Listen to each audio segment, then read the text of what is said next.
Hello and welcome to the SEO Bootcamp. My name is Tom Ziegelbauer, and I'm going to be here with you to give you some of the fundamentals in terms of SEO that can help empower you as a leader to take full control of your business. So a little bit of background on myself. I have been in this game since about 1994. I started out as a web developer designer, and in 1998, I was sending out about 20 million emails a day. So I was one of the pioneers of what we now call spam. So have been heavily involved in education, training, IT management, finance, marketing, you name it, a lot of different areas along the way here. So that's a little bit about my background, and let's just get into it. So a couple of tips starting us out here, and make sure that you watch through all the way to the end, because I'm going to give you a huge bonus in terms of a tool that the masters of SEO out there won't even share with you. So I'm going to give you that little bit of extra edge that can help you out. So first tip that I would like to share with you is, if you build it, they will not come. That is just the way that the industry works. And what do I mean by that? So you can spend thousands of dollars on your web presence and your infrastructure. The issue is that if you don't tell search engines like Google, especially, which we're going to focus on here today, if you don't tell them and you don't really court them in order to coax them into your web presence, they will never find you. One of my philosophies is, if you have something that looks pretty but isn't making you money, I call that art. And I live in the Denver, Colorado area here, and right outside the foothills. And I'll take it one step further. It's like having art in an art gallery up in the mountains where nobody's going to see it. So let's get you found, because the main purpose, right, of whatever your web presence is, whether it's a funnel or it's a website or something else, or a landing page, it needs to make you money. So if you're selling a product or a service, you need to be found in order to be able to increase your sales. Second thing is, your SEO strategy needs to adapt over time.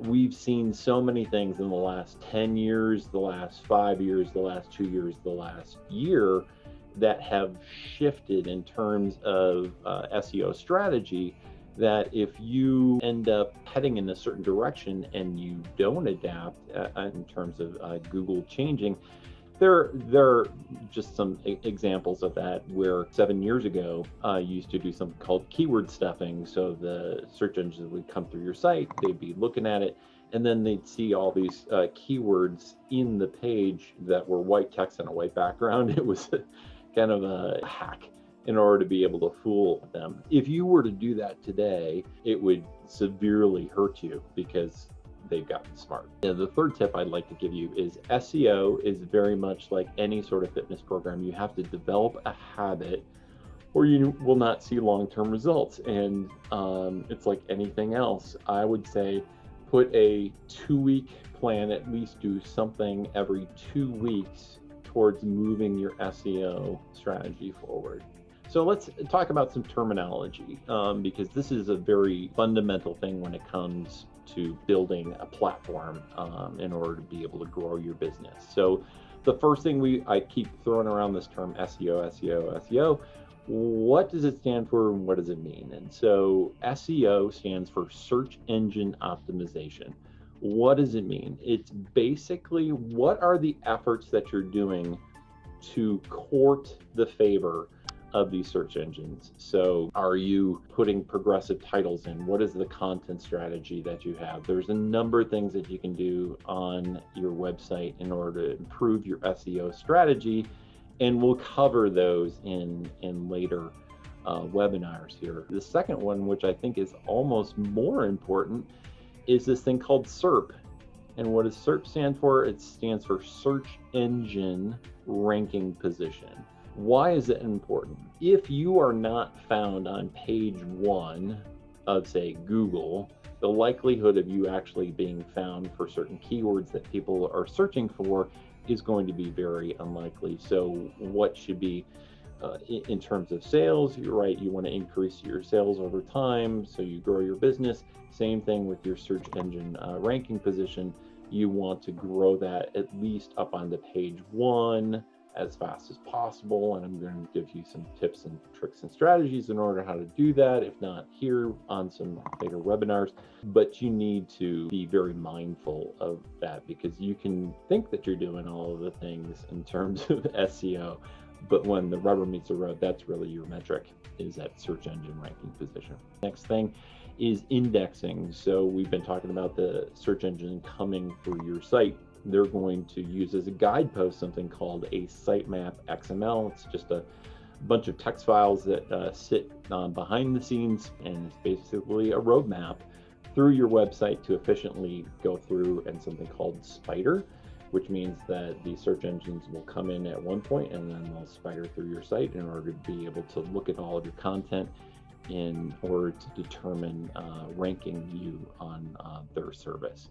Next thing is something called domain authority, or DA. So domain authority is how impressive your site is for particular keywords amongst all of the others. And it's not necessarily just tied to SERP, but it's tied to things like, if you are doing a search, how many clicks are actually going through to your link versus somebody else's link? How many links back to your site as an authority on a particular topic? And this is one of the really key metrics that is out there for websites that we've now found, and I'll give them to you as a tool down beneath in terms of some research in order to kind of find out as a starting point where you're at in terms of domain authority. The next thing I want to go over with you is something that Google has already announced for 2021 and is super important to jump on today. Now, some of you are doing this, and some of you may be unaware of it, but this is how Google, let's get a head start, is going to be ranking us all in the future. And it's something called Page XP, Web XP, and this has to do with another terminology, UX and UI. So let's talk about all of those individually. So Page XP stands for page experience, Web XP stands for web experience, UX is user experience, and UI is user interface. So page experience and web experience are exactly the same thing. It's how people are interacting with your pages. The UX, or user experience, is how masterful are you creating an experience for them to travel through your website. And that also has to go hand in hand with your user interface.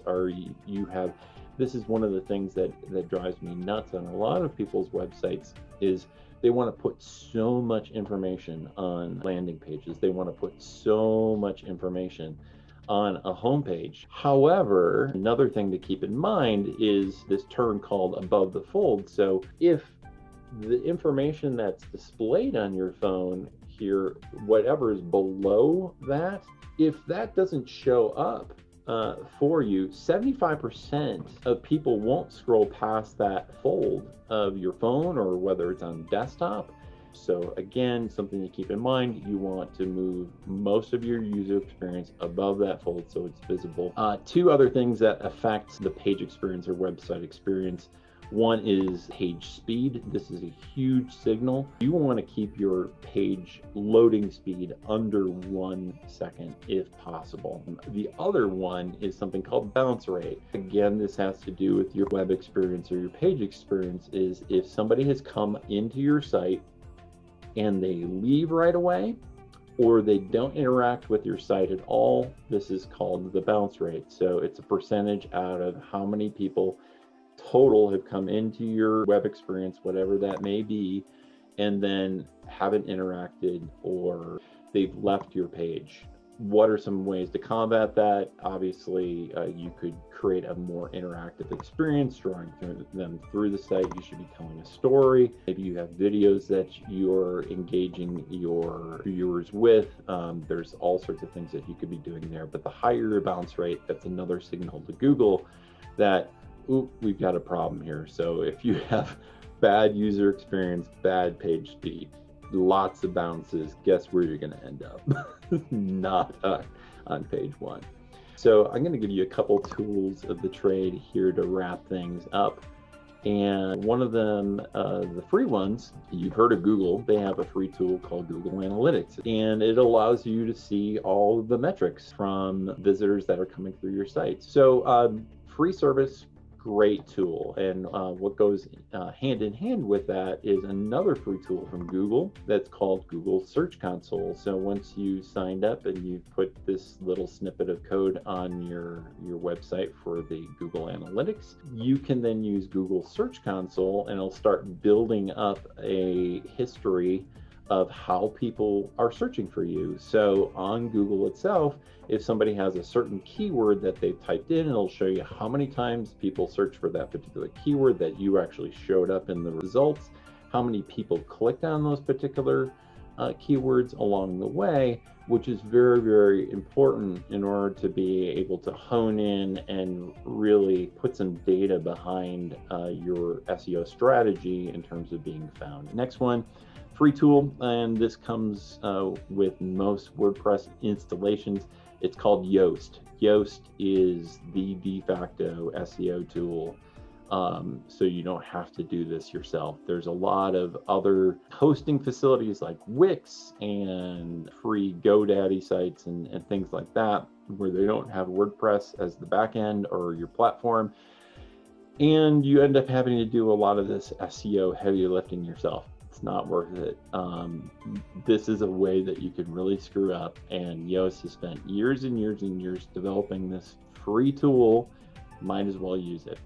Next thing is something called Hotjar and Crazy Egg. Both of these are freemium types of tools. You have a trial period and then you can pay for it later.